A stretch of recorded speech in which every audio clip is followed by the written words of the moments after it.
The Traveling Musicians by the Brothers Grimm. An honest farmer had once an ass that had been a faithful servant to him a great many years, but was now growing old and every day more and more unfit for work. His master therefore was tired of keeping him, and began to think of putting an end to him. But the ass, who saw that some mischief was in the wind, took himself slyly off, and began his journey towards the great city. For there, thought he, I may turn musician. After he had traveled a little way, he spied a dog lying by the roadside, and panting as if he were tired. "What makes you pant so, my friend?" said the ass. "Alas," said the dog, "my master was going to knock me on the head because I am old and weak, and can no longer make myself useful to him in hunting. So I ran away. But what can I do to earn my livelihood?" "Hark ye," said the ass, "I am going to the great city to turn musician. Suppose you go with me and try what you can do in the same way." The dog said he was willing, and they jogged on together. They had not gone far before they saw a cat sitting in the middle of the road and making a most rueful face.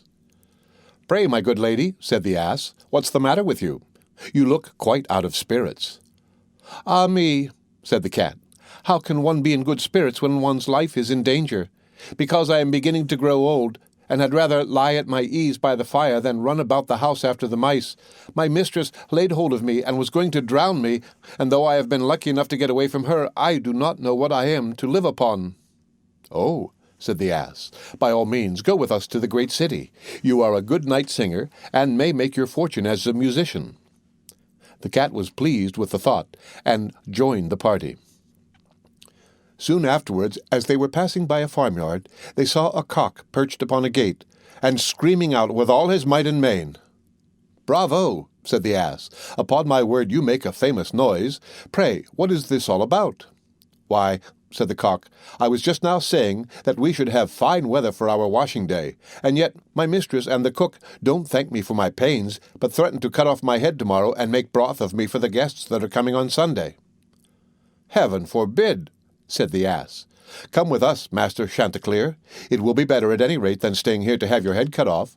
Besides, who knows? If we care to sing in tune, we may get up some kind of a concert, so come along with us." "With all my heart," said the cock. So they all four went on jollily together. They could not, however, reach the great city the first day, so when night came on, they went into a wood to sleep.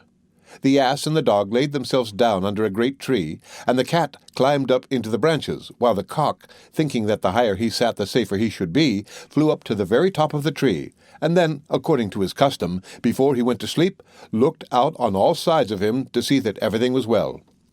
In doing this, he saw afar off something bright and shining, and, calling to his companion, said, "There must be a house no great way off, for I see a light." "If that be the case," said the ass, "we had better change our quarters, for our lodging is not the best in the world." "Besides," added the dog, "I should not be the worse for a bone or two, or a bit of meat." So they walked off together towards the spot where Chanticleer had seen the light, and as they drew near it became larger and brighter, till at last they came close to a house in which a gang of robbers lived. The ass, being the tallest of the company, marched up to the window and peeped in. "Well, donkey," said Chanticleer, "what do you see?" "What do I see?" replied the ass. "Why, I see a table spread with all kinds of good things, and robbers sitting round it making merry." "That would be a noble lodging for us," said the cock. "Yes," said the ass, "if we could only get in." So they consulted together how they should contrive to get the robbers out, and at last they hit upon a plan. The ass placed himself upright on his hind legs, with his 4 feet resting against the window. The dog got upon his back, the cat scrambled up to the dog's shoulders, and the cock flew up and sat upon the cat's head. When all was ready, a signal was given, and they began their music. The ass brayed, the dog barked, the cat mewed, and the cock screamed, and then they all broke through the window at once, and came tumbling into the room amongst the broken glass with a most hideous clatter. The robbers, who had been not a little frightened by the opening concert, had now no doubt that some frightful hobgoblin had broken in upon them, and scampered away as fast as they could. The coast once clear, our travellers soon sat down and dispatched what the robbers had left, with as much eagerness as if they had not expected to eat again for a month. As soon as they had satisfied themselves, they put out the lights, and each once more sought out a resting place to his own liking. The donkey laid himself down upon a heap of straw in the yard. The dog stretched himself upon a mat behind the door. The cat rolled herself up on the hearth before the warm ashes, and the cock perched upon a beam on the top of the house, and, as they were all rather tired with their journey, they soon fell asleep.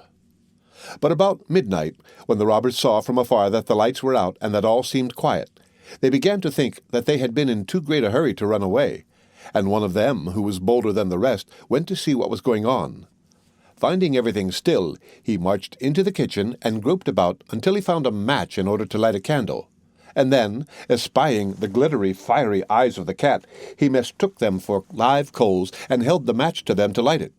But the cat, not understanding this joke, sprang at his face and spat and scratched at him. This frightened him dreadfully, and away he ran to the back door.